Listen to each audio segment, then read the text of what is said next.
Well, Janet on it, if she shows up, then she can Okay. jump in. I choose you. I'm just gonna make sure she has the correct link. And she can jump in. Oh, no, it's, no, I'm not gonna do that. Okay. All right, it's saying it's live streaming, so, It's not showing up. well, I haven't put, so we have to, all right, so here's what I did.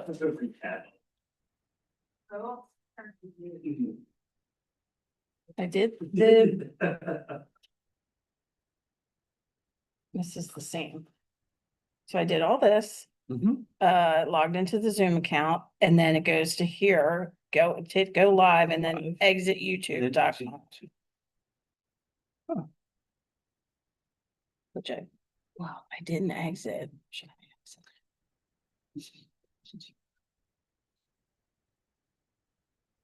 I think they only mean, don't stay up on. Yeah. Cause it would need to be open, Because Zoom is what you, I right? think Zoom is what we see up. It shouldn't be showing under the should. live. Oh, it is. Oh, okay. All right. And why is it not? We have to do something about that. So then I have to close this, right? Okay.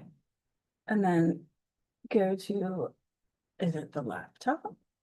That we want as our source? And we want to put this up? Yeah. That we want to show?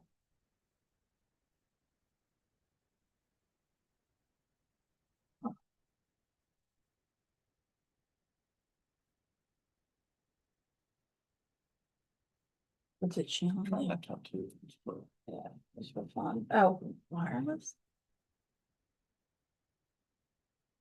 Cause this rack is this one, Okay. right?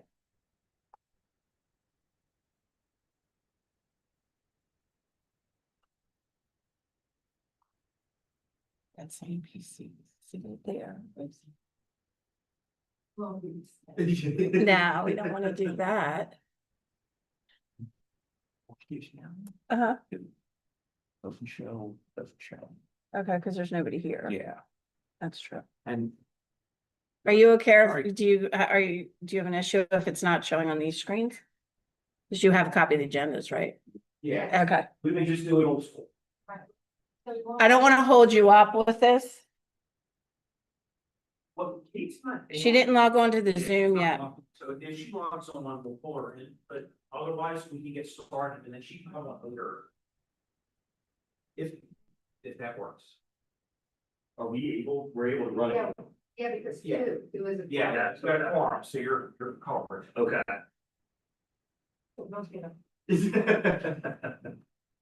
Are we ready? We are ready, so let's So is it live? It's live, yep. make sure we'll use our. Is everybody testing? No, I can hear. That's here. Let's start the meeting. This is the meeting of the July 2nd meeting of the Environmental Advisory Council. And I'm going to call the roll. Chris? You here? Present. Jack, that's me. I can also, we're waiting to see if Kate will be joining us from a distance. All right, at this moment, we will have a moment of silence and pledge allegiance. This, of course, is an amazing time to celebrate the 250th anniversary of our country. Moment of silence, please.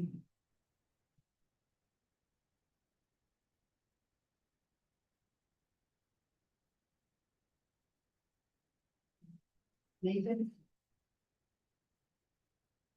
I pledge allegiance to the flag of the United States of America, and to the republic for which it stands, one nation, under God, indivisible, with liberty and justice for all.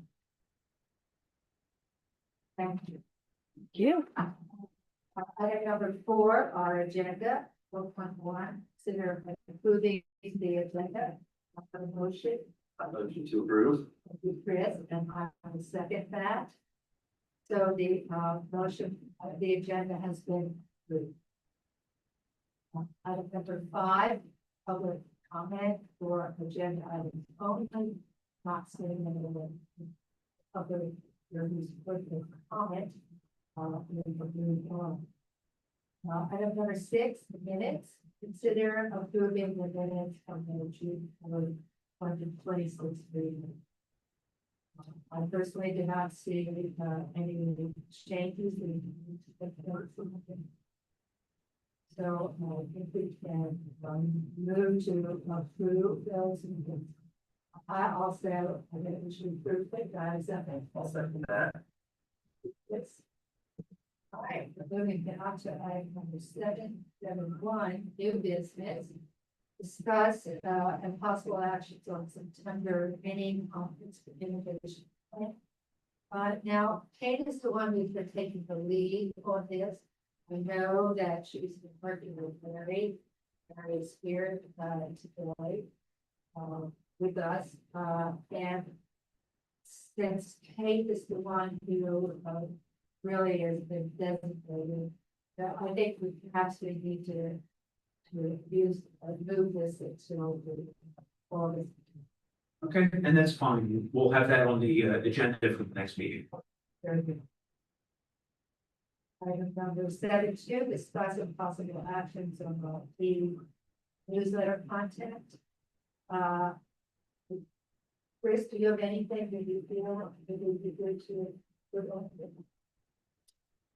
We are getting into the summer, spring months. I know later down in this agenda, we are going to talk about a little bit about pesticides. But in these hot months, do we want to maybe consider something with water consumption or anything along those lines? Access to right up. Kate's gonna call in. It's calling it. Yeah.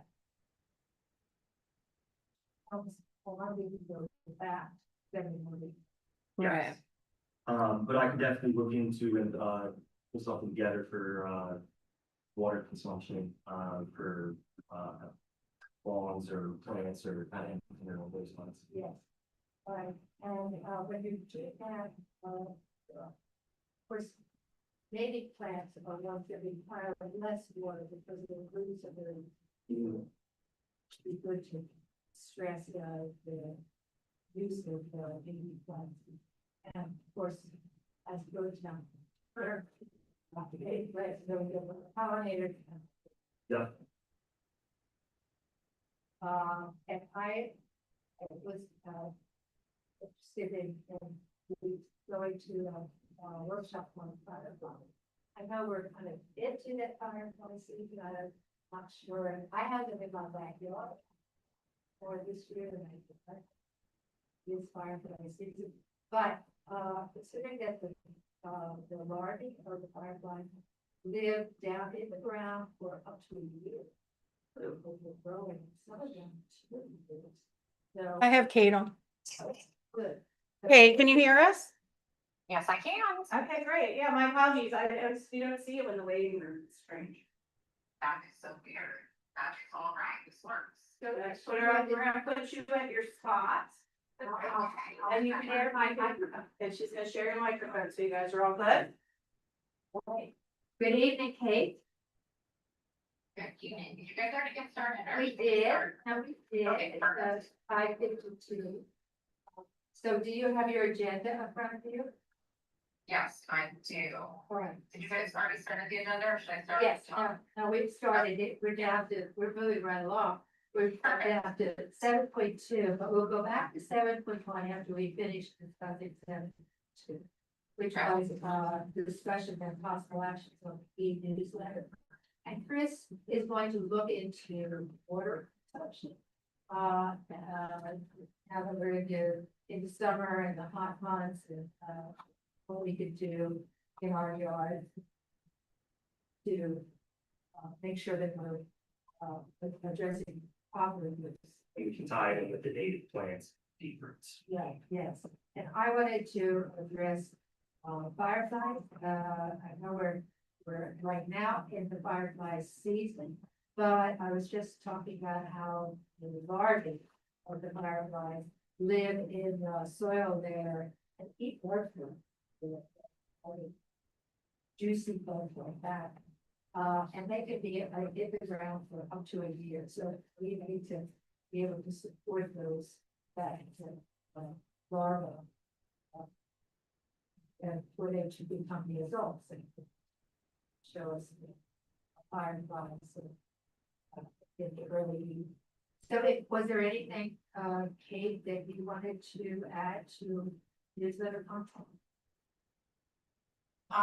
That's the only thing we talked about. I would recommend that we also, which we'll talk about in this meeting as well, but include how to talk to your neighbors about pesticide. That was something you had raised, Janet, previously that we'll talk about today. Right, and that's 7.3. So, Yeah, right. we should include that in the newsletter as well, even though we'll talk about it on the meeting. We will also next month, we kind of staggered out the topics that we're looking to post on the website, and the one that we did not plan for July was caring for riparian buffers. So for all of our neighbors who have streams and creeks and other waterways in their yards, we're gonna put some content up on the website about how to best care for those areas. Great. And I could naturalize and protect them, and you have to be a great article for the newsletter as well. Yeah. I did also get an inquiry from George via email about whether we should delay posting the composting topic until next month. So I just communicated with him about that. I think with Steve out, he had some questions around whether we had definitively identified all of the local residential businesses that could be included in that list. But if for some reason it doesn't go up in July, then we'll put that up in August as well. Okay. All right. Kate, this is George. I'm at the meeting. Can you hear me? Hello. So as soon as Steve gets back, I am going to inquire about that because I would like to get that article into the current upcoming newsletter. If not, I want to make sure that it's I want to make sure we're right on the vendors and making sure there's no others and making sure we don't have any concerns with them. Yeah, that's all that may be fine, research, and that we could also validate people have to use. Yeah. But yeah, it's certainly open, we wanna make sure we include everything, but there aren't that many at the residential level that will actually come here and wanna pick it up, so. Right. It's good to validate, but I'm pretty sure that's it. And then I think in that article, we'd also posted kind of a call out to like, hey, if you know one that's not on here, let us know, and we'll put it up, because we wanna have them all available, for sure. It's totally fine. Yeah. So my intention is that as soon as Steve gets back, I can get the thumbs up on it completely and we get it into this issue. If not, it'll be the next one. Yeah, that's definitely fine. Thank you. Great. So I think we'll move back up to 7.1, discussion and possible action on September meeting conference communication. I know, Kate, you've taken the lead in conference. Yeah, so what I'll do is I'm gonna talk through how it stands today, what the communication plan is, and then if anybody has any feedback or comments or concerns, you know, feel free to jump in at any point. So where we are right now is we have a good set of communications that have been written. There. Can you hear me? Okay, you're cutting it out. Can you still hear me now? Yes. Okay, yeah, unfortunately, our reception's a little iffy out here. I'm gonna be putting together a registration site tomorrow to share that with Mary. And then we'll use that along with the direct email communication we have drafted to send out to all of the current members of the Green Business Coalition in the coming weeks. That's something we want to go out in July. That'll likely be a series of 1 to 2 direct email communications to invite people to come and register for the event. I've also put together a physical flyer for businesses and buildings, which I believe Chris, if he's still down for, had volunteered to potentially go door to door to help both register people for the event as well as potentially get some new members of the Green Business Coalition. We did actually receive a new application just this week that we will talk about either before or during our next meeting for inclusion from a local business. And then this could be either something that I do or Chris, we could lead as well. Getting together with Paul and Sheila from the Newtown Square Business Association, because they will also send out direct email and other written communications and announcements to members of the local business association. So that will impact, all businesses that are part of the business association, not just those that are part of the Green Business Coalition. And so that's some of the core communications. What I then recommend is if we have a lot of spots available with our capacity, that we consider that including it on the township social media or potentially the newsletter in the August timeline, and then maybe also in September, because certainly if we have extra space, we want to invite more people to attend, but we need to give first priority to those who are already part of the Green Business Coalition.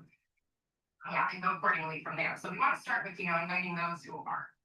And so we can open up the door to potentially a much wider audience. Excellent. Yeah. Anyone have any comments, questions, concerns, suggestions? Kate, once that physical flyer's pulled together, it would help me just to print out a big stack. Start trying to get people registered. Yeah, definitely. The only thing I needed to add to that was the QR code, and then I just chatted with Mary and told her to go ahead and set up the event right at the link tomorrow. So then I'll get those all over to you in printable files. Perfect. And Mary is here helping us with tech support. Oh, that's right. I called Mary.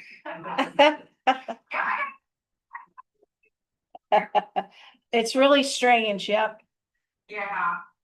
Okay, that then wraps up 8.1. That should be fairly clearly. Yes, right.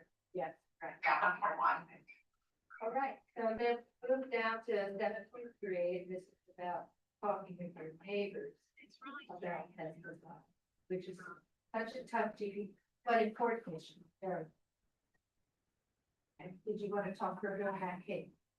Yes, I can. I think, this is a really good topic for us to talk about during the meeting and also the newsletter. I think there's sort of a lot of misinformation or just sort of misunderstanding out there about what is a pesticide, how can it be used, what do you need to do or what do you not need to do. And I think it'd be great if we can put out guiding recommendations for people, both for personal knowledge and also for talking to others within their community. It's always difficult to initiate a conversation, though I have myself, and I have many friends who've done it as well. It can be kind of helpful to strike up that by just asking people about their properties, talking a little bit, let's say like, hey, you've noticed there's fewer fireflies or butterflies in recent years. Or kind of mentioning some of the things we've personally been doing that are a little bit different to make your lawn more natural. And I think some people view it as an all or nothing approach, and I'd say that is definitely not the case. Certainly from the master gardener perspective, we always encourage people to follow what's considered an integrated pest management approach. So that's really looking at, let's first identify what the problem is, the problem insect or critter or any condition is, and then tackle that specifically as opposed to just broadly putting a lot of things on the property. Maybe because you just bought stuff out of the store or someone knocked on your door and suggested a whole host of different sorts of lawn chemical applications. Really, anything you can do to reduce the volume and broadness of the pesticides you're applying can be helpful, even if you still end up using pesticides in some different ways. So a couple examples would be, I think the biggest one is prophylactics. So a lot of people will put, something like different types of pesticides out just in case there's a problem. And one of the cornerstone principles to integrated pest management is to first identify a problem, identify the underlying pest that is causing that problem, and then look for the most targeted and lowest impact way to approach that. Obviously the lowest impact way would just be tolerating it. I think there's a lot of cases where it's okay to tolerate minor cosmetic damage to your lawn or to landscape plants. If something is just nibbling on the corner of your leaves, that just means your yard is working. It doesn't mean that there's an actual problem that we need to intervene. Where we can intervene is where something is happening on the property that's creating a really significant. And by identifying the insect or pest that is causing that, we can choose a product or an approach that is much less detrimental. Similar to herbicides, we want something that is very specific and targeted as opposed to something that's very broad. You know, I think a good example is a lot of people struggle with Japanese beetles or Japanese beetle grubs. And I think it's very, very common for people to apply an anti-grub pesticide in the early spring just to avoid damage to the lawn. But in fact, you know, you don't really need to do that unless you have a history or an existing issue with grubs. And if you are going to do it, consider there's certain products that only target Japanese beetle grubs as opposed to the whole spectrum of grubs. Because when you apply an herbicide or pesticide to your entire lawn, you're not, as Dan mentioned earlier, for things like lightning bugs, just getting the pollen grubs, you know, grubs are not in they're just a baby form of an insect, which could be a butterfly, or it could be a lightning bug, or it could be something that you don't actually want to damage. And so the more that we can just, attack the things that are actually causing problems, as opposed to, preventative on a very broad scale, actually has a big impact. I can tell you on my lawn, 5 years ago, we saw almost no lightning bugs, and I have thousands of them every night. And I don't really apply anything to my lawn right now, but if I do, it would be targeted. But there's been a huge bounce back on my property. Like, it looks like it used to back in the night at night where I live. Terrific. Yeah. So I was just hearing something about the Lone Star tick, which is moving up into our area because it's warmer. This is the tick that if it bites you, you then become allergic to beef, to eat beef. People are panicking over it. But if you were thinking of spraying your lawn, that would not kill this tick. So that's another example where they targeted from medium, I guess is the one, and it will kill that tick. Yeah, other good things are if you are gonna apply something, try to avoid applying that insecticide to time periods where you have a lot of pollinator plants that are actively blooming. Because that's when pollinators tend to be more active, and when they're foraging around, and there's a higher potential for drift and accidental damage. And also avoid, as you go to herbicide, try to avoid applying those directly before it rains. You want to have a nice, good weather window open so that you're not getting a high degree of runoff. So that's going directly from the ground into the soil and into the streams.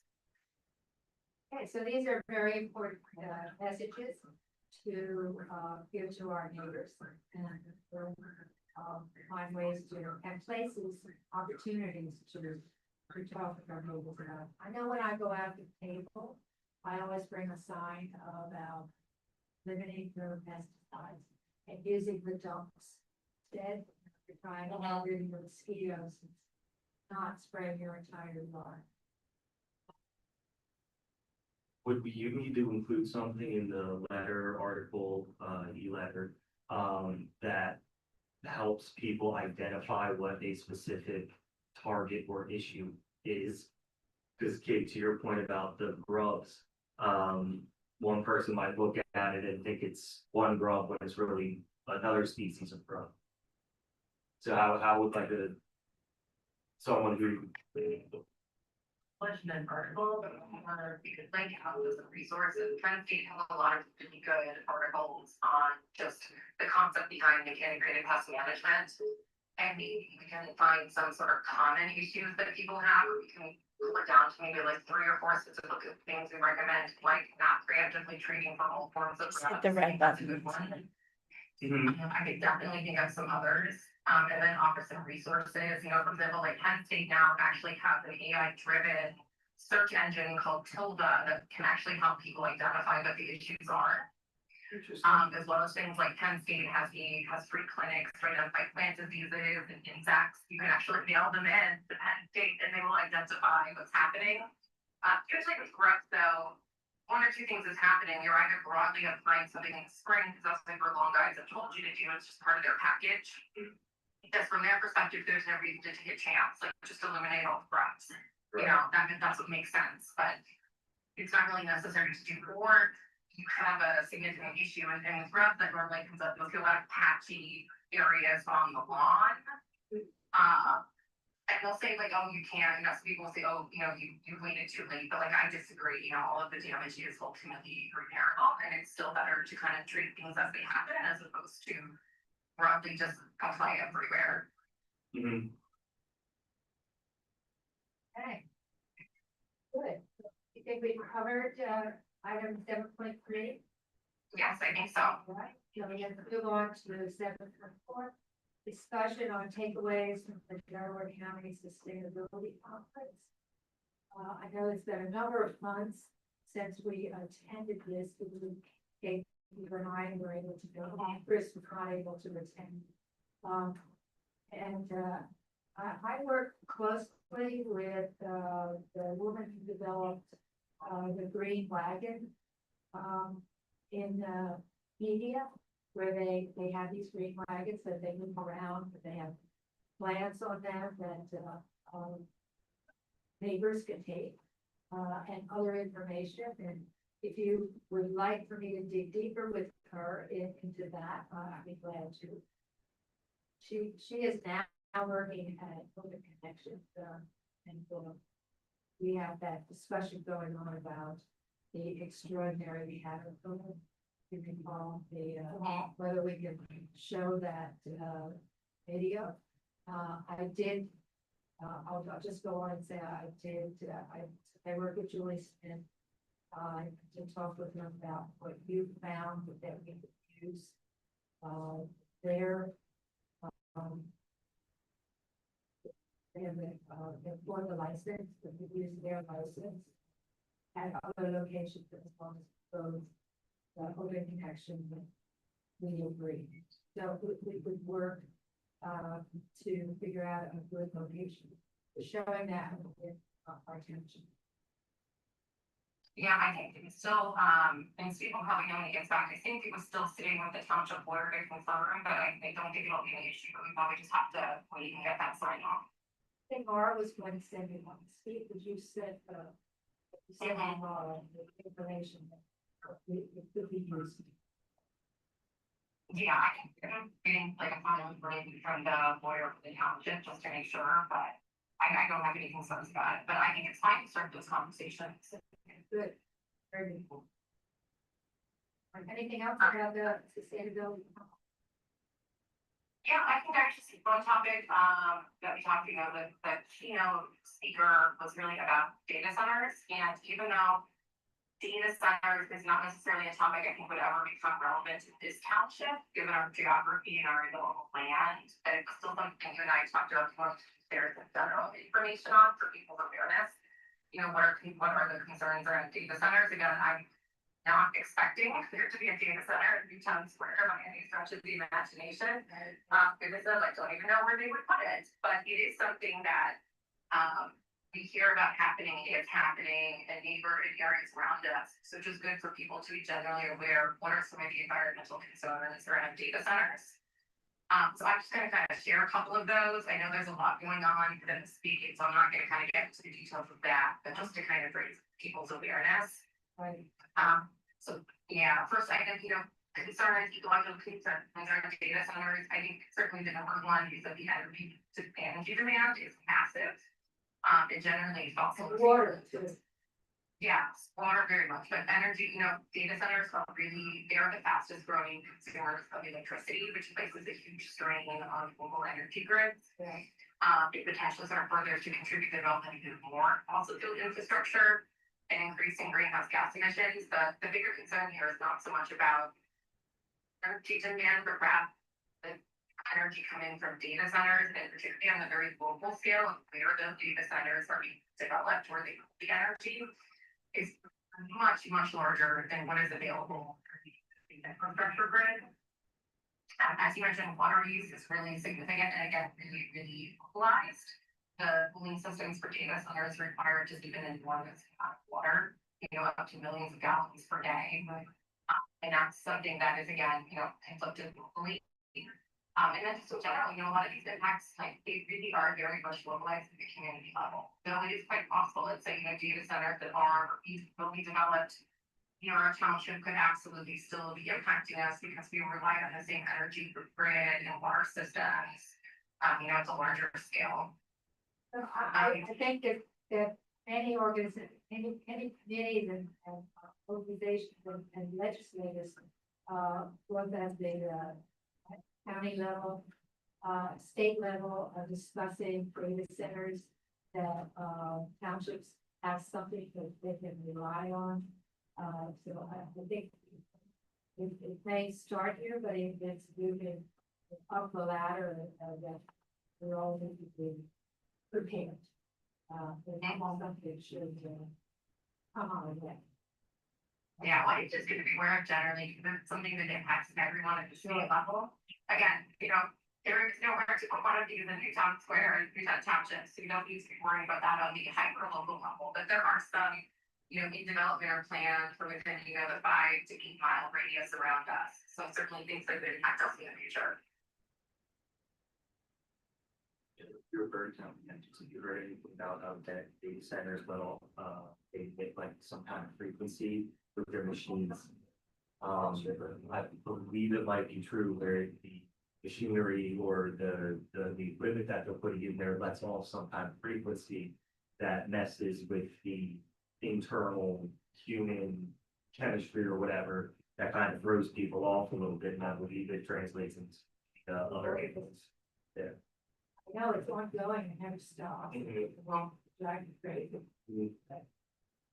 Yeah, so we're very lucky not to be dealing with that at the township level here. Yeah. We are outside of the radius for many, I've looked around for many of the planned data centers, so we're outside of the radius concern for noise pollution.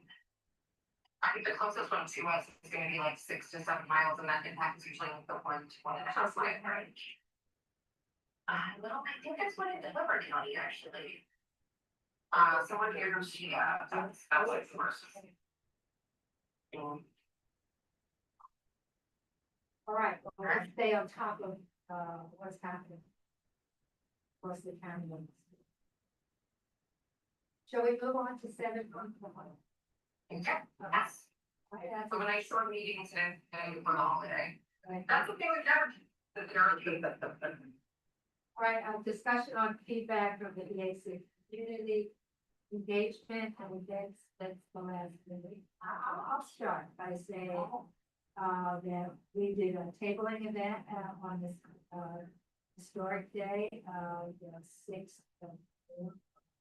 And Kate, Hewlin and I worked at the paper mill house with Kathy, and for our tabling event, we put together a mini container or mini meadow. And I wanted to thank Steve Astori for providing plants that went on to our mini meadow. And it's an idea that I think we can mention whenever we might be tabling, that you can create a meadow. It doesn't have to be your whole yard. It doesn't even have to be just your whole patio area, but even something with native plants can be considered uniform. And I wanted to mention that for the farmers market on August 3rd, that I've signed, I'll say us up. We put PAC and Third Town to be the table, the focus table for to go along with the farmers on August. That's great, I'll put that on my calendar, although I try to make it to those anyway, on a Yes. regular basis. I do too, from all of that, Greek pastry. Is it must be the 7th actually, right? August 7th? That's what you're. Yeah, I'm just looking at my calendar now.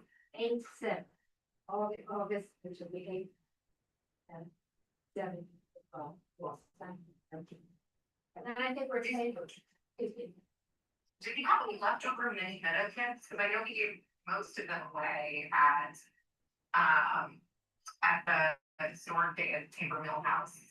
We need the little pouches with seeds. Yeah. Yes, I have some of those in.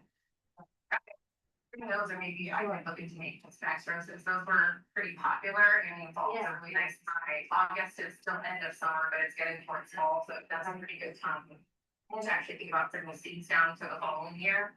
Yes, it's better to plant in the spring or in the fall. So, but everything's good.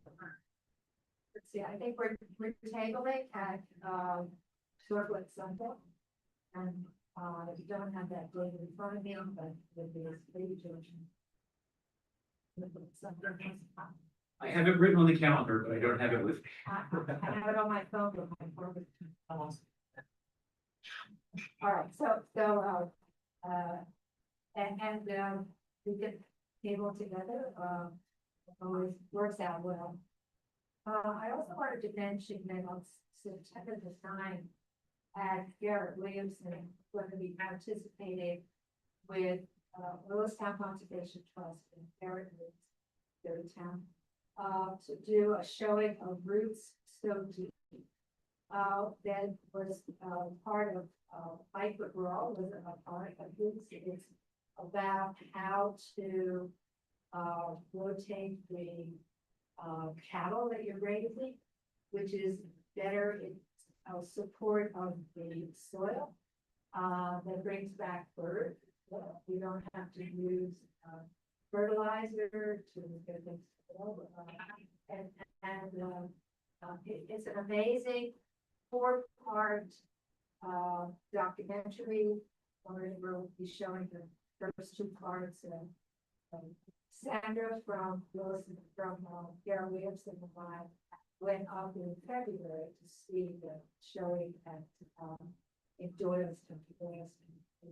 We really thought it would be great to show it at Garrett Williamson because it's the only working farm in Delaware. And so we're looking forward to that. And I hope that we can advertise that in the township. Janet, if I may interject, September the 27th is Circle at Sundown. I'll put that on my calendar as well. So that's all I have. Yeah.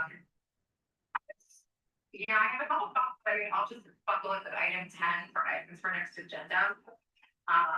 So 9 old business, we don't have any, so move on to item 10, items for the next agenda. I think a good idea for the next agenda, let's talk about what we might do both for the Circle at Sundown and that maybe we can do something else for that September 9th, event, something similar to like the mini meadow cuts. I think it would be fun to do those types of items that we can give away or hand out to people that are a little bit more engaging. Because I found the mini meadow cuts to be like a very easy conversation starter instead of just having pamphlets and brochures. Yes. August and September are also really good times, budget depending. If we have not used our budget elsewhere, then maybe we can think about doing some sort of native plant or native plug giveaway. I know we're holding on to that budget, which also item for the next agenda, we can do an update on the chimney swift tower project considerations. I know that was the item that would potentially use up the remaining budget we have for a potential concrete pad. It just kind of gives some sense in August of where that is, and then start thinking about some alternatives like spending some of that money for September, October. Because if we're not going to use it there, I would like to use that money on plants and other projects that we probably have to start planning for by the August timeframe. Or because September, October, early November, like that's a really good window to do those types of things. Yes. Yeah, and if not, I think a combination of giveaway, or we can also do something on, part of the township building, but just make sure that we have a good plan for that budget. And we can always offer it for trees, but I think I really spend some of it on giveaways, whether it's green wagon or similar thing of some of these events to local residents. It's like we've done on a pretty short timeline, especially with doing pickup purchasing through North Creek. Also topic for the next agenda. Last time we talked about some of the long-term projects. I did put together some stuff around a potential fall 2027, like larger township giveaways. We may have feedback on that as well. And then I know, Janet, I think you were having some conversations with the library about potential, EDC speaker topics for their series. So if you have any feedback then, I'd want to kind of see if we get that role in their schedule. And I think we were talking with also partnering with Wade and Parks and Rec for giveaways. I think they're working on doing another tree planting along one of the streets. And I see George nodding Yeah, so they are, in the process, they don't have the details yet, but they do want to do another, another street tree project. Because again, they've got, the former tree commission folks that are part of Park and Rec now, Yeah. as well as the trails folks. So I know they've been talking about that. They've been talking about a project on, Public Lands Day, which is September the 26th. So the day before the circle at sundown. Uh-huh. And I don't know what project that's gonna turn into, but I know they were looking at having some kind of an event for Public Lands Day. That'd be great. And actually, if they're doing tree planting, or in some areas we have tree planting, Janet, we talked also about soft landings. Yes, Maybe, on the one hand, we could offer money for trees, but it also might be nice if we went and got perennial funds to put together soft landings for either existing or new tree areas. that's a great idea, because soldiers are not aware of the area beneath the tree is really Yeah. important. Do you wanna, still help prioritize money for anything related to the chimney swift tower? We can also remember, we're in July now, the money resets come January 1st. Right. So we have, that's gonna be a longer timeline anyway. We could potentially spend money on 6 or 7 of these sort of in-person events, doing native perennials, and then still budget with the emergency money for next year for the concrete landing. Okay, so I've had a conversation with George prior to this. With inspiration, going to invite the gentleman from Stephen from being commissioned to set up a date with George, myself, perhaps to look at sites that would be good locations for the chimney swift tower, just to get an idea of whether this is something that we should think further about moving forward on. Yeah, that'd be great. And for me, my main concern is just making sure we budget to the best of our abilities. So even if it's something we want to move forward, but if we think the timing is going to be like December versus after January, if we could kind of sort that out by the next meeting, because I don't want to, wait till it's too late and then very quickly have to, not have a meeting. Because if we don't decide on August in the August meeting, by the time we get to the September meeting, we don't have enough time to vote on budget allocations to actually go purchase stuff. So Kate, I'm going to say, let's not think that the tower would go up this year. They have funding through 2027. And they are already booked. So let's say we would probably would move to 2027. So that would be a way of handling that. So we could spend what is left in our budget for this year, and not set aside money for the tower. Should be really helpful then. I'm on board with that. So then let me put something together. We probably can't vote right now on exactly how to spend that money, but I like the idea of doing more mini meadow kits, because I think those were popular and also something you could advertise more broadly, especially if we're putting down in the fall. And we'll figure out, by next meeting, sort of what are the approximate events where we want to do some sort of giveaway. Because we talked about Circle at Sundown, there's September 25th event George mentioned, September 9th. I know Parks and Rec was also talking about doing a family fun day. I don't know if I think that would just be more in the October range, which is still not too late. And then you can kind of vote how much money we want to allocate to which of them. And then it's relatively easy to place the order, but sometimes we might be limited in inventory if we wait until it's like the very, very end. But we'll just go for the farmers market on the August 8th. We'll just go with what we have. And then in the next meeting, we can plan, kind of allocate that. And then I need to understand, I haven't yet placed orders. I don't know exactly how that works using the budget. We'll have to try to sort, yeah. I mean, so for example, like I have, a wholesale account at North Creek Nursery because I have a lot of plants. I don't know if I'm allowed to place the order and get reimbursed, or if the township has to do it, might take a little bit longer, but we can certainly sort that out. Good. Yeah.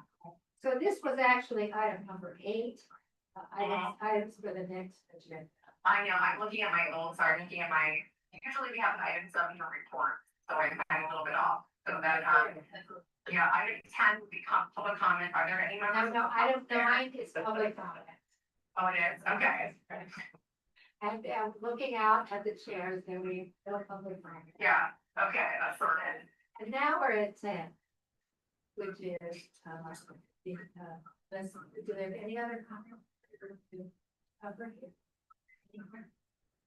No, looks like, okay, we're ready to start our holiday weekend. So, Excellent. I'll declare the meeting adjourned and thank you guys all for jumping in. I'm so glad we had the meeting because there were a couple things we needed to touch on before August. yeah, And I appreciate your time.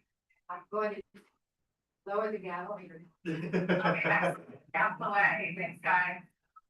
Thank you, Kate. Thank you.